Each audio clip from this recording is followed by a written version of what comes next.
Welcome to part 4 of our live training session here with our RB25 Swap 240SX. In the last video, we calibrated our part throttle cruise area of operation. Now we're ready to turn our attention into doing full throttle tuning. We're going to be looking at how to calibrate fuel, how to calibrate our spark timing. We're going to be using our knock control feedback that's set up in a per cylinder basis so we can see exactly which cylinders are knocking and then take action for those cylinders so we don't go in and have any kind of knock activity at full throttle. And we might get into boost control tuning. We have relatively large wastegate springs installed in each wastegate. I think it's about 18 to 20 psi wastegate springs. We'll see if we get to that in this video, but we're definitely going to be able to make decent power on 93 octane. We're going to have a lot to cover. Let's jump into our video so we can check this out. Welcome back to our live training session here with our RB25 Swap 240SX.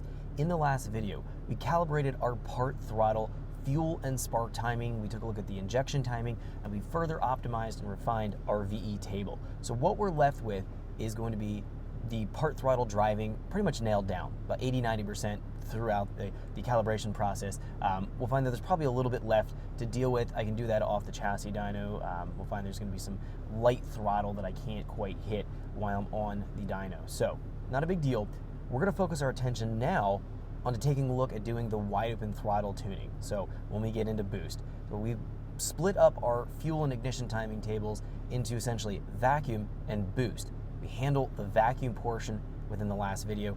Now we're going to be taking a look at the boost portion of our tables. Let's jump in here and take a look within our VE and our spark timing table. So we're going to be looking here from above 0 psi, so 4 psi and higher. This is going to be where we start to calibrate and deal with our fuel tuning within this video. We're also going to be taking a look at our spark timing here from roughly 4 pounds and higher, and we have it at 0 degrees right now. Now, I have my spark timing extremely low. We're definitely going to need more spark timing in this. This is going to be way, way off from where we should be at. This will allow us to do two things.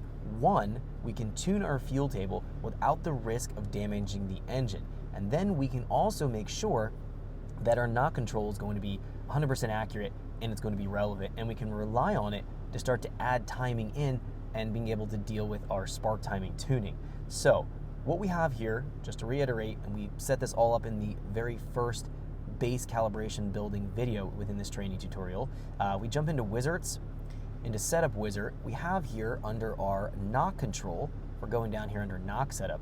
We set up some of the details here. This is running a stock RB25 knock sensor. They are a flat response cell sensor, meaning they're very quiet in their output. We've set our window to where to look for the knock event, so 5 degrees before top dead center, and then a 5-degree range as it's having the combustion event within our power stroke. That should be sufficient. When we take a look here, we're going to find that we have 2 knock sensors assigned here. Cylinders 1 through 3 is assigned to knock sensor 1. Cylinders 4 through 6 is assigned to knock sensors 2. So it's able to track what is going on in the particular cylinders based on the knock sensor input that's coming into the Infinity.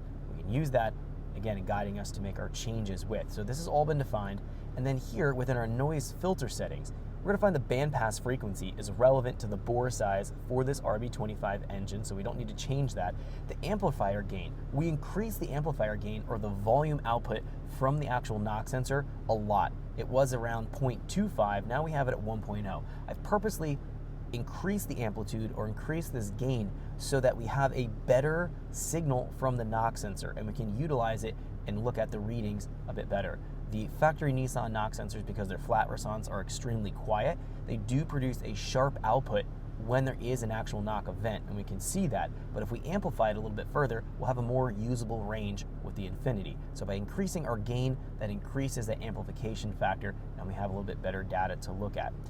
Some of the other things I've done here in the knock control, because we're going to be using the knock control to, again, guide us in making our changes within this video, we went in here and we've zeroed out any kind of lambda compensation, any kind of fuel compensation when we have a knock event. We're strictly relying on just our spark timing to be able to go in and reduce the amount of spark timing in each individual cylinder that is showing a knock event.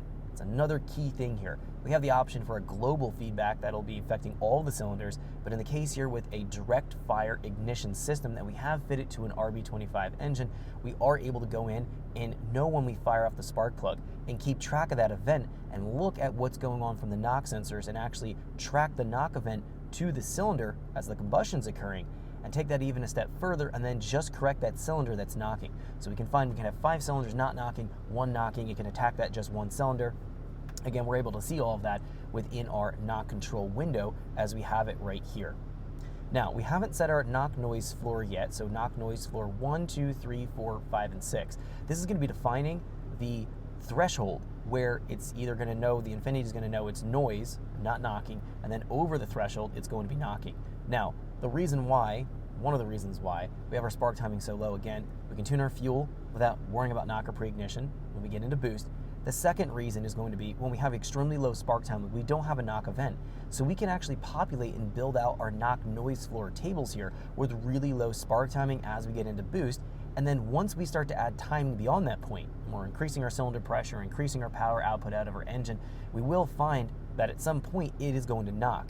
We'll have our knock floor established when we have no knock, allowing us to go in and then rely on calibrating our spark timing table on accurate knock. Thanks for checking out our teaser clip. If you want to see the rest of this video and more than 500 hours of current EFI training we have to offer, make sure you click right here. If you want to go and check out more teaser clips from this training course, click here, and you don't want to miss any of the videos we're going to be releasing on this channel, so make sure you subscribe and click here.